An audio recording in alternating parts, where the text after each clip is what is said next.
Sağ olun.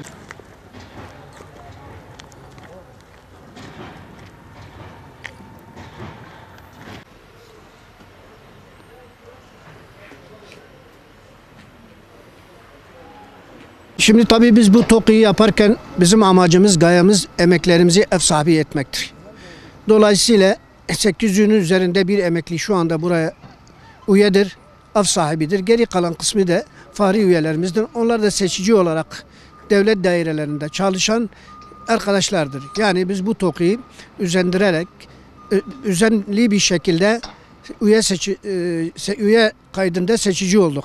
Tabii bu arada bazı evlerini satan bazı insanlar da var. Biz dernek olarak bu satışlara tümüyle karşıyız. Ve alanlar da şunu iyi bilmeleri gerekiyor.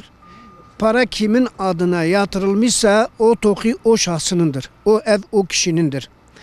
Ancak şurada da şöyle bir durum var.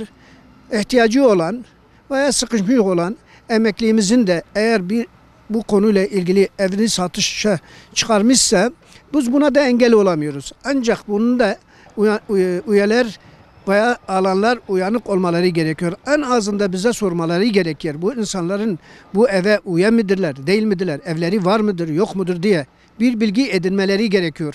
Dediğim gibi bizim amacımız bu satışlarla ilgili dernek olarak hiçbir ilgi ve alakamız yoktur.